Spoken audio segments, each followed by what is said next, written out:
Students, आज के lecture में हम डिस्कस करेंगे एप्लीकेशन ऑफ डेरिवेटिव का बहुत ही important portion increasing and decreasing function. Increasing and decreasing function है क्या, इसको हम यहाँ पर कुछ पहले कर्व से समझेंगे बाय ग्राफ, उसके बाद फिर इसके कॉन्सेप्ट में आएंगे, क्या मेथड होगा, इसको मैं यहाँ पर बहुत ही डीपली एक्सप्रेस करूँगा। आप देखिए इसको, जैसे हम मान लेते हैं कि कोई कर्व है y equal to x square.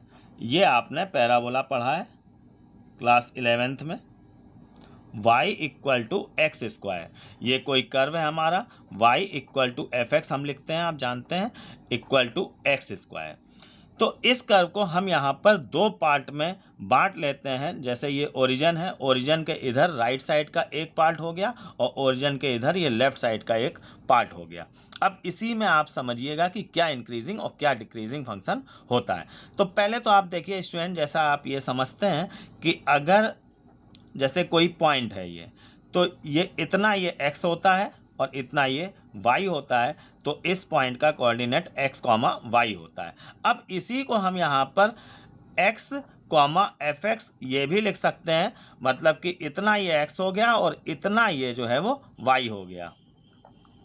तो मीन्स कि कोई भी पॉइंट है उसका कोऑर्डिनेट इस तरीके से हम लिख सकते हैं कि x, एफ एक्स, उसमें इतना x और इतना y होगा। अब देखिए यहाँ पर स्टूडेंट्स कि जैसे यहाँ पर मान लीजिए हम आते हैं, ये पॉइंट है, मान लीजिए हमने 2,4 ले लिया। देखिए यहाँ पर हम x की जगह 2 रखेंगे तो y की जगह 4 हो जाएगा। ऐसे ही हम यहाँ पर आ जाते हैं, जैसे ये 3, हमने 9 ले लिया पॉइंट, x की जगह 3 रखेंगे, y की जगह 9 आ जाएगा। तो जैसे जैसे हम यहाँ पर इस ओरिजिन से पॉजिटिव x एक्सेस की ओर बढ़ रहे हैं, डायरेक्शन में जा रहे हैं, तो x की वैल्यू देखिए यहाँ पर बढ़ रही है। ये देखिए x यहाँ पर 2 था और एफ एक्स ये 4 था।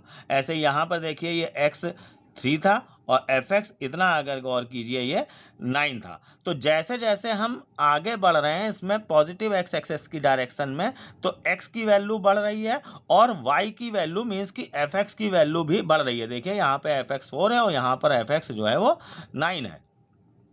तो x की वैल्यू बढ़ने पर एफ एक्स की वैल्यू अगर हमारी बढ़ती है तो मीन्स की कर्व जो है वो इंक्रीजिंग फंक्शन है, यानी कि इधर की ओर का ये कर्व का जो भी पोर्शन है वो इंक्रीजिंग कर्व होगा। यहाँ पे इसको इंक्रीजिंग फंक्शन कहेंगे इस इंटरवल में 0 टू इनफाइनाइट में। इस 0 टू इनफाइनाइट इस इंटरवल में ये इंक्रीजिंग फंक्शन होगा। अब हम आते हैं यहाँ पर इधर लेफ्ट साइड में।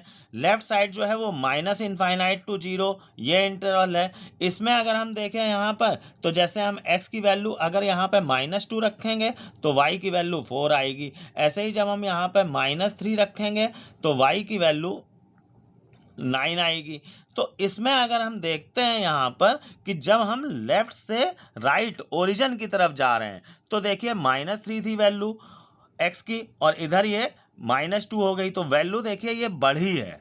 और जबकि y की वैल्यू देखिए यहाँ पे y 4 है, y मीन्स की एफ एक्स, और इधर देखिए यहाँ पर y की वैल्यू 9 है। तो इधर से इधर आने पर देखिए यहाँ पर कि y की वैल्यू जो है वो कम हो रही है और जबकि x की वैल्यू बढ़ रही है। तो x की वैल्यू बढ़ने पर अगर y की वैल्यू कम हो रही है तो वो डिक्रीजिंग फंक्शन होगा यहाँ पे। तो कुल मिला के माइनस इनफाइनाइट से 0 इस इंटरवल में ये फंक्शन डिक्रीजिंग होगा और 0 टू इनफाइनाइट इस इंटरवल में ये फंक्शन इंक्रीजिंग होगा। अब इसमें स्ट्रिक्टली इंक्रीजिंग और स्ट्रिक्टली डिक्रीजिंग ये भी बात आएगी, तो इसको मैं अभी आगे डिस्क्राइब करता हूँ। तो इतना कुल मिला के आप ये समझ गए होंगे कि अगर कर्व जो है वो हमारा ऊपर की ओर जा रहा है, अगर कर्व x की वैल्यू बढ़ रही है और कर्व ऊपर की ओर जा रहा है तो वो इंक्रीजिंग फंक्शन होगा, और x की वैल्यू बढ़ रही है और कर्व जो है वो नीचे की ओर आ रहा है, मतलब कि लेफ्ट से राइट जाने पर कर्व अगर ऊपर की ओर जा रहा है तो इंक्रीजिंग फंक्शन होगा, और लेफ्ट से राइट ही जाने पर अगर कर्व जैसे यहाँ पे नीचे आ रहा है तो ये डिक्रीजिंग फंक्शन होगा।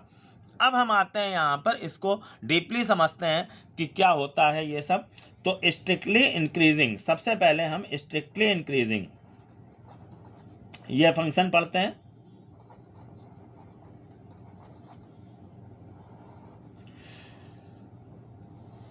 इसको देखिएगा, एक कर्व में लेता हूं। यहां पर ये मान लीजिए इसका एब्सिसा इतना x1 है, ऑर्डिनेट ये y1 ला लेके हम fx1 ले लेते हैं।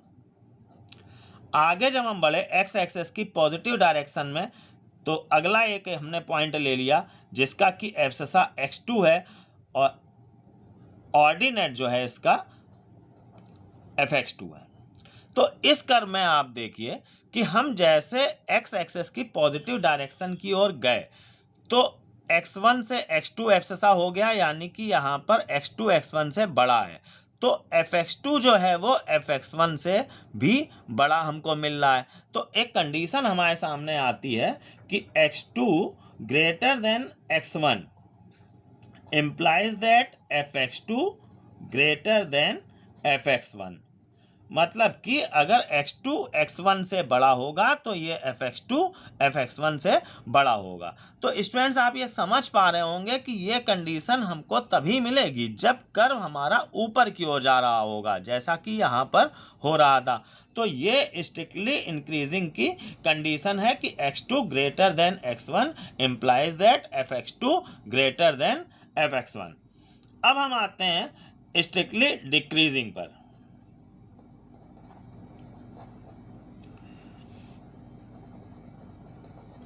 स्ट्रिक्टली डिक्रीजिंग में क्या होगा स्टूडेंट्स, देखिए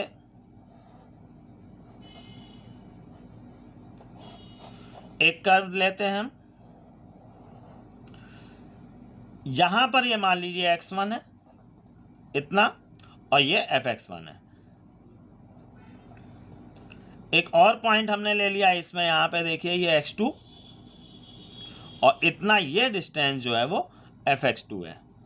तो इसमें देखिए कि x1 से x2 मतलब कि यहां से यहां आने पर देखिए कि x1 जो है वो कम था और x2 जो है वो बढ़ गया, मतलब कि x2 x1 से बड़ा है।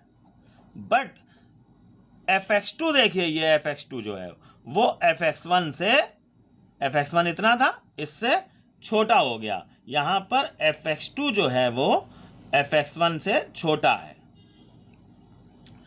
तो जैसे जैसे हम यहाँ पर कर्व पे पॉजिटिव x एक्सिस की ओर जा रहे हैं, डायरेक्शन में जा रहे हैं, तो x की वैल्यू जो है वो हमारी बढ़ रही है बट y की वैल्यू कम हो रही है। तो ये स्ट्रिक्टली डिक्रीजिंग फंक्शन होगा। तो ये कंडीशन हमको जो मिली वो स्ट्रिक्टली डिक्रीजिंग फंक्शन को शो करती है। अब हम आते हैं यहाँ पर इंक्रीजिंग और डिक्रीजिंग फंक्शन।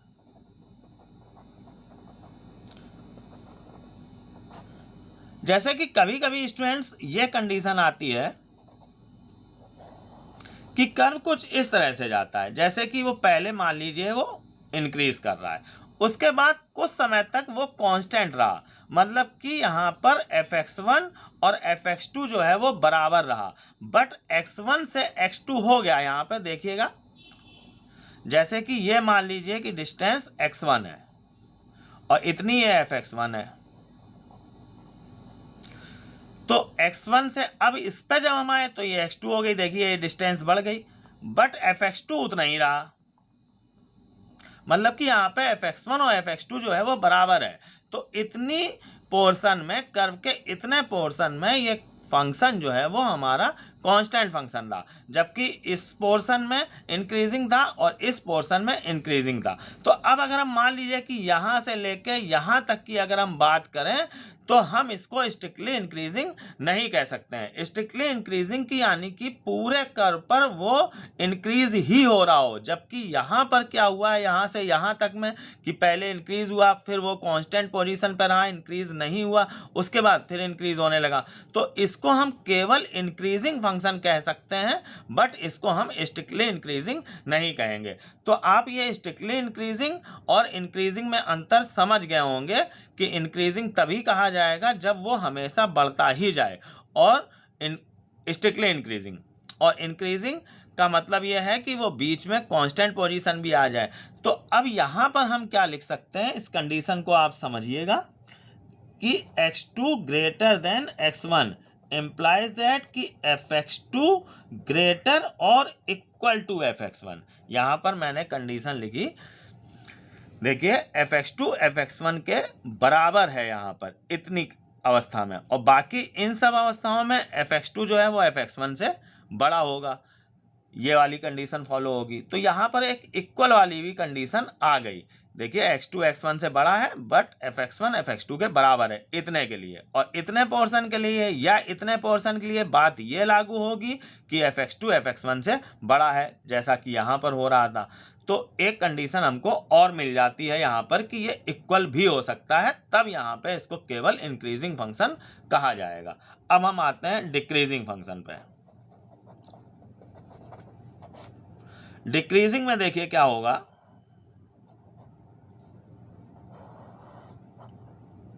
जैसे कि कर्व मान लिए पहले इस तरह से कुछ आ रहा है, उसके बाद फिर कुछ कांस्टेंट पोजीशन रही और फिर कुछ इस तरीके से हो गया।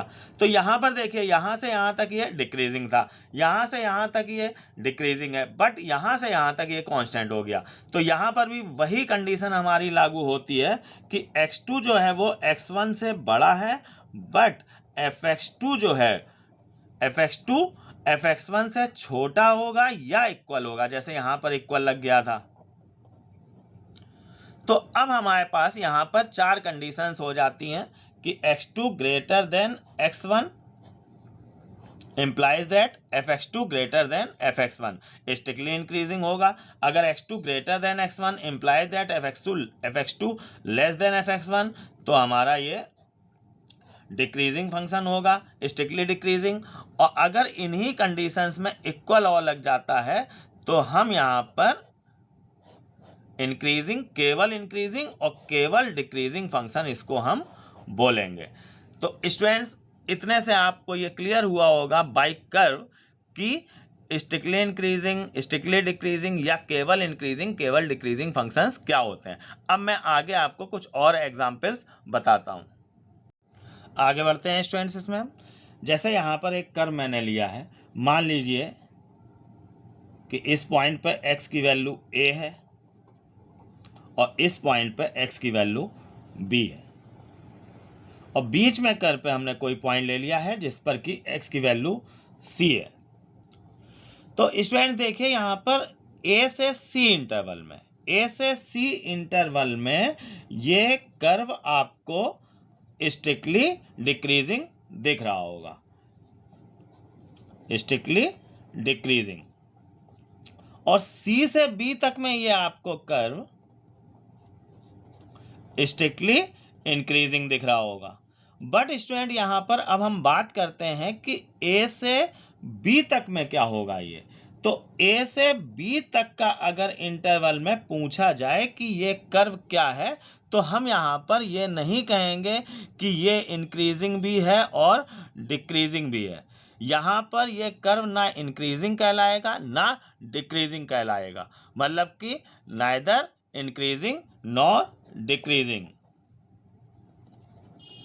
Neither increasing nor decreasing. हम यहाँ पर ये कहेंगे कि a से b इंटरवल में curve neither increasing nor decreasing है, जबकि a से c में स्ट्रिक्टली डिक्रीजिंग है और c से b तक में ये स्ट्रिक्टली इंक्रीजिंग है। बट a से b में ना ये इंक्रीजिंग है ना डिक्रीजिंग है। ये हम नहीं बोलेंगे कि a से c तक में ये इंक्रीजिंग और डिक्रीजिंग दोनों है।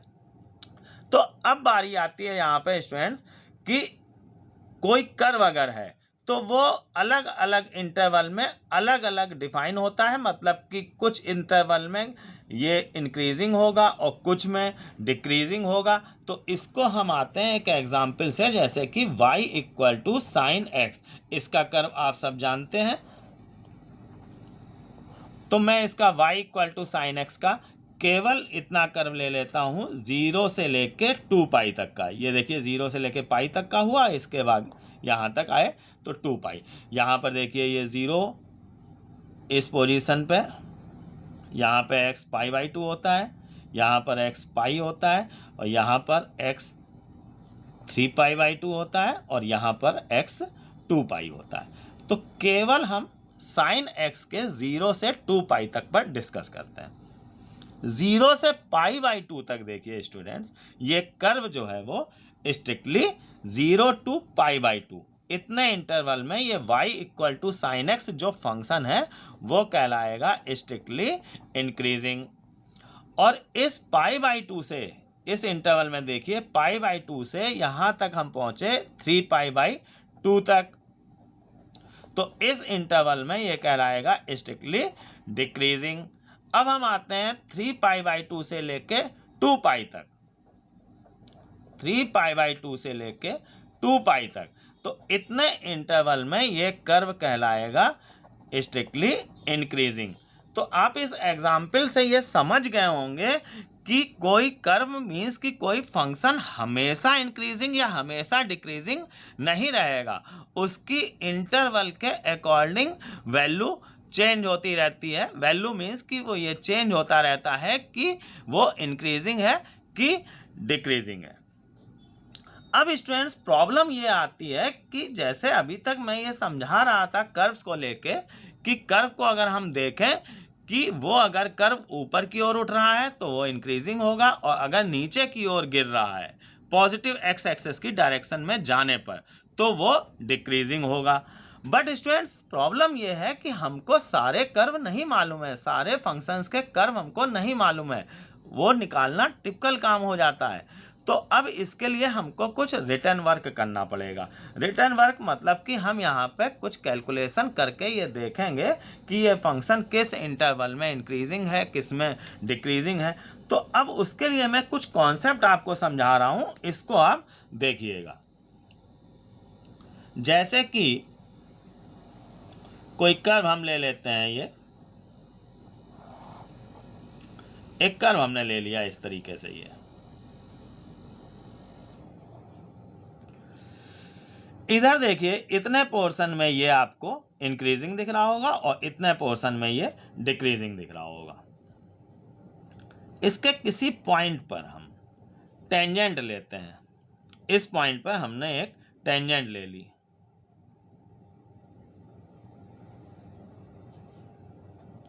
यहां पर देखिए ये टेंजेंट जो है वो पॉजिटिव एक्स एक्सिस से ये जो भी एंगल बना रही है वो लेस देन 90 होगा। अब हम जानते हैं कि इसकी स्लोप m इक्वल टू होती है tan theta, m equal to tan theta. और डिफरेंशिएशन में हमने पढ़ा है कि किसी फंक्शन का किसी पॉइंट पर जो डिफरेंशिएशन f डैश x होता है वो उसकी स्लोप को शो करता है, मीन्स कि m equal to f dash x at that point. तो इसमें यहां पर देखिए कि f dash x equal to m और m equal to tan theta, theta but यहाँ पर 90 से कम है, तो हम ये बात समझ रहे हैं कि f डैश x जो है वो 0 से बड़ा होगा, क्योंकि हम जानते हैं कि अगर थीटा 90 से छोटा है तो tan थीटा की वैल्यू पॉजिटिव आएगी, मीन्स कि 0 से बड़ी आएगी। तो अगर कोई भी कर्व स्ट्रिक्टली इंक्रीजिंग है तो उसके किसी पॉइंट पर जो टेंजेंट ली जाएगी उसकी स्लोप निश्चित रूप से पॉजिटिव आनी है, क्योंकि थीटा जो है वो 90 से कम होगा। तो एक कंडीशन हमारे सामने निकल के आती है कि f dash x greater than 0 होगा स्ट्रिक्टली इंक्रीजिंग अगर फंक्शन है तो।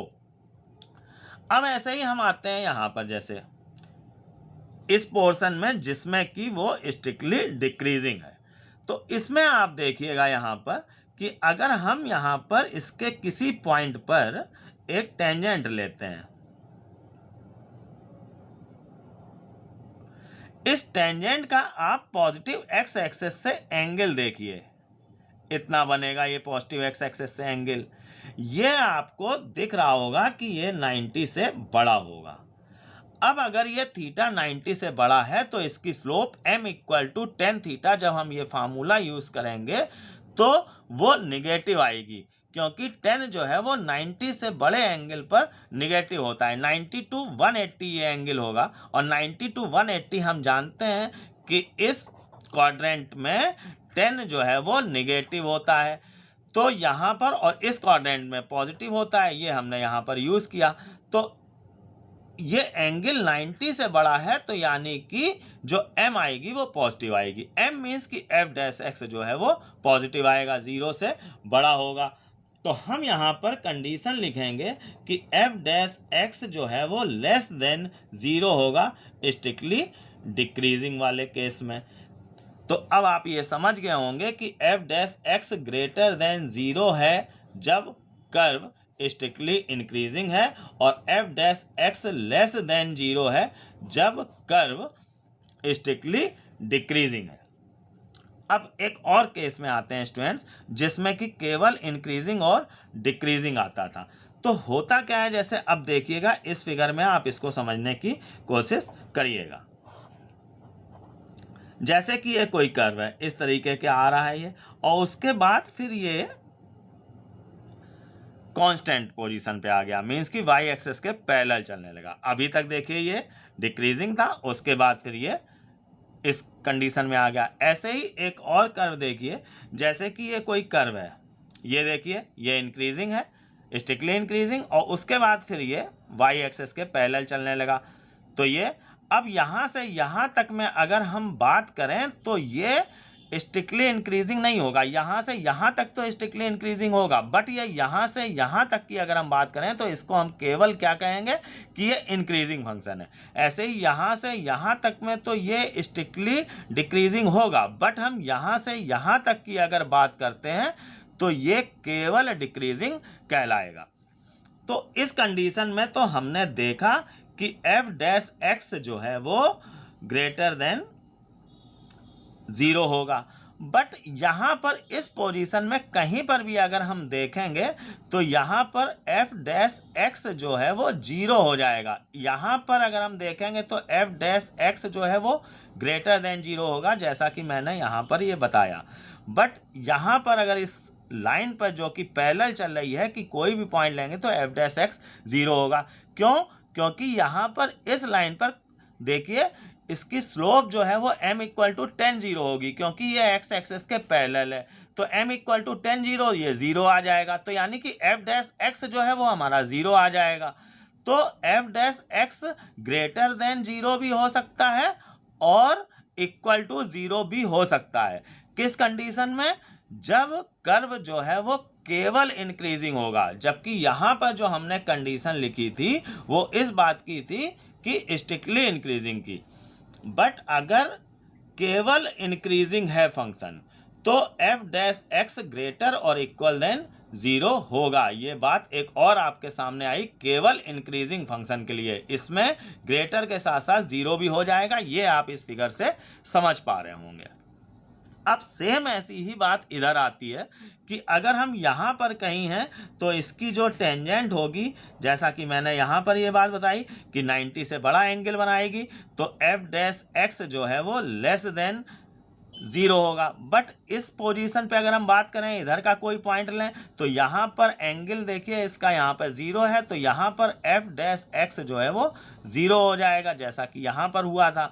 तो यहाँ से यहाँ तक कर्व जो है वो डिक्रीजिंग है, तो डिक्रीजिंग के लिए एक कंडीशन निकल कर सामने आती है कि एफ डैश एक्स लेस और इक्वल देन 0 होगा जब कर्व जो है वो डिक्रीजिंग है। तो ये दो कंडीशन आ गई हमारी इंक्रीजिंग और डिक्रीजिंग फंक्शन के लिए, और ये दो कंडीशन जो है वो स्ट्रिक्टली इंक्रीजिंग और स्ट्रिक्टली डिक्रीजिंग के लिए हैं। अब स्टूडेंट जब हम यहाँ पर क्वेश्चंस लगाएंगे तो हम इस कॉन्सेप्ट को यूज करेंगे कि स्ट्रिक्टली इंक्रीजिंग में फंक्शन जो है वो 0 से बड़ा होता है और स्ट्रिक्टली डिक्रीजिंग में फंक्शन का डिफरेंशिएशन मींस कि एफ डैश एक्स 0 से छोटा होता है, और इंक्रीजिंग डिक्रीजिंग में ग्रेटर इक्वल देन 0 और लेस और इक्वल देन 0 होता है एफ डैश एक्स। अब स्टूडेंट्स इन कॉन्सेप्ट्स को जो भी मैंने यहाँ पर बताए हैं इनको क्वेश्चंस में कैसे अप्लाई करना है, किस तरीके से करना है, तो इसके लिए आप मेरा नेक्स्ट वीडियो देखिए जिसमें कि मैं इस इंक्रीजिंग डिक्रीजिंग फंक्शन से रिलेटेड कुछ इम्पॉर्टेंट प्रॉब्लम्स और कुछ टिपिकल प्रॉब्लम्स बताऊंगा, जिससे कि आपको ये पूरा मैटर क्लियर हो जाएगा। उसका लिंक आपको डिस्क्रिप्शन बॉक्स में मिल जाएगा। उस वीडियो को अवश्य देखें जिससे कि ये पूरा चैप्टर आपको बहुत अच्छे से आ जाएगा। Thank you.